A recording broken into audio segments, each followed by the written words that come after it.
தகாத உறவுக்கு தடையாக இருந்த 6 வயது மகன் அங்கிள் சாக்லேட் வாங்கி தருவார் என அனுப்பி வைத்ததால் நீதான் காரணம் என ஒருவரை ஒருவர் மாட்டிவிட நினைத்து மாட்டிக்கொண்ட ஜோடி. மனசாட்சியே இல்லாமல் 6 வயது பாலகனை கொன்ற மனித மிருகங்கள். கள்ள உறவுக்காக வெறிபிடித்த கொடூரர்கள் செய்த பயங்கரம். நகரத்தையே பதைபதைக்க வைத்த கொலை சம்பவத்திற்கான பின்னணி என்ன?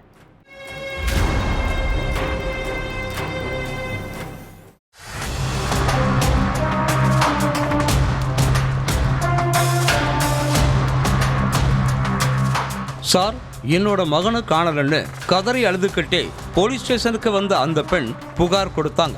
புகாரை வாங்கிக்கிட்ட போலீஸ்காரங்களும் சிறுவனுக்கு வயசு என்ன, பேரு என்ன, எத்தனை மணிக்கு காணாம போனா, உங்களுக்கு யார் மேலேயாவது சந்தேகம் இருக்கான்னு அந்த அம்மா கிட்ட பல்வேறு கேள்விகளை கேட்டாங்க. அதுக்கு அந்த அம்மாவும் என் பையனுக்கு 6 வயசு தான் ஆகுதுன்னும் அர்பித் சர்மாங்கிறவன் தான் கடைசியா சாக்லேட் வாங்கி தரேன்னு சொல்லி காரில் அழைச்சிட்டு போனதா சொன்னாங்க. இதை கேட்ட போலீஸ்காரங்களும் யாருமா அந்த அர்பித், உங்களுக்கு தெரிஞ்சவரா, சொந்தக்காரரான்னு சரமாரியா கேள்விகள் கேட்டதுல சிறுவன் காணாமல் போனதற்கான திடுக்கிட வச்ச சம்பவத்தின் பின்னணி வெளியாச்சு. உத்தரப்பிரதேச மாநிலம் மீரட்டில் வசித்து வந்தவர் குர்பிரீத் கவுர். கருத்து வேறுபாடு காரணமா கணவரை பிரிந்து வாழ்ந்த இவங்களுக்கு 6 வயசுல ஒரு மகன் இருந்தார். குர்பிரீத் கவுர் தனது மகனோட மகிழ்ச்சியா இருந்துட்டு வந்த நிலையில தான் முசாஃபர் நகரை சேர்ந்த அர்பித் சர்மாங்கிறவர் கூட பழக்கம் ஏற்பட்டிருக்கு. இந்த பழக்கம் நாளடைவில் கள்ளக்காதலா மாறின நிலையில 2 பேரும் அடிக்கடி தனிமையில சந்திச்சுக்கிட்டதா கூறப்படுது. இப்படியே நாட்கள் போக போக இவங்களோட தகாத உறவு அப்பகுதி மக்களுக்கும் உறவினர்களுக்கும் தெரிய வந்திருக்கு. இதனால குர்பிரீத் கவுர் தன்னோட காதலனை சரிவர சந்திச்சு பேச முடியாம தவிச்சதா சொல்லப்படுது. இதை பத்தி தெரிஞ்ச உறவினர்களும் குர்பிரீத் கவுரை வசைப்பாட ஆரம்பிச்சிருக்காங்க. இப்படி எல்லாத்தையும் தாண்டி குர்பிரீத் தன்னோட தகாத உறவை தொடர்ந்து வந்ததால வெறுப்பான உறவினர்கள் அவங்கள இந்த தகாத உறவை கைவிட கூறி கண்டிச்சதா சொல்லப்படுது. மேலும் இது போல தகாத உறவால உன்னோட எதிர்காலம் மட்டுமில்ல, உன் மகனோட எதிர்காலமே பாடாய் போயிடுன்னு உன் மகனுக்காக இந்த உறவை விட்டுருன்னு சொல்லி அறிவுறுத்தி இருக்காங்க. இதனால ஆத்திரமான குர்பிரீத் இதுக்கெல்லாம் காரணம் தன்னோட மகன் தான்னு கோபப்பட்டிருக்காங்க.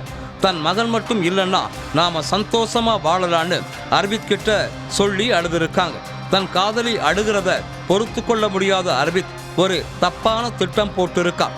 சிறுவனை போட்டு தள்ளிட்டா தன்னோட காதலியோட பிரச்சனையும் தீரும், 2 பேரும் சேர்ந்து நிம்மதியா வாழலான்னு யோசிச்சிருக்கான். திட்டம் போட்டபடி குர்பீத்தை பார்க்க அர்பித் அவங்க வீட்டுக்கு போனதா கூறப்படுது. வந்த கொஞ்ச நேரத்துல சிறுவனை கடைக்கு கூட்டிட்டு போறேன்னு அர்பித் சொன்ன நிலையில குர்பீத்தும் அங்கிள் சாக்லேட் வாங்கி தருவாரு போன்னு சிறுவனை அனுப்பி வச்சதா கூறப்படுது. பிறகு சிறுவனை காரில் கூட்டிட்டு போன அர்பித் மழலை சொல் மாறாத அந்த 6 வயது குழந்தையை ஈவு இரக்கமே இல்லாம கழுத்தை நெரிச்சு கொன்னு அஸ்னாப்பூர் வனப்பகுதியில தூக்கி வீசிட்டு அங்கிருந்து தப்பிச்சு போனதா சொல்லப்படுது. இந்த சூழ்நிலையில தான் குர்பீத் தன்னோட மகனை காணலன்னு புகார் கொடுத்த நிலையில அர்பித்தை போலீஸ்காரங்க கைது பண்ணாங்க. காவல் நிலையத்துல வச்சு விசாரணை செஞ்ச போது அர்பித் குர்பீத்தை பார்த்து நீதானே உன் குழந்தைய கொல்ல சொன்னேன்னு சொல்ல, அதுக்கு அவங்க நான் அப்படி சொல்லவே இல்லைன்னு இதுல ஏன் என்ன மாட்டிவிட பாக்குறேன்னு போலீஸ்காரங்க முன்னாலேயே சண்டை போட்டதா சொல்லப்படுது. பிறகு இந்த 2 பேரோட வாட்ஸ்அப் சாட்டிங், பேசின ஆடியோ ரெக்கார்டிங் இதையெல்லாம் எடுத்து ஆய்வு செஞ்சதுல சிறுவனை பெத்த தாயை திட்டமிட்டு கள்ளக்காதலனோடு சேர்ந்து கொலை செஞ்சது அம்பலமாச்சு. பிறகு வனப்பகுதியில் கிடந்த சிறுவனோட சடலத்தை கைப்பற்றின போலீஸ்காரங்க பிரேத பரிசோதனைக்கு அனுப்பி வச்சுட்டு தாயையும் காதலனையும் கைது பண்ணி சிறையில் அடைச்சாங்க.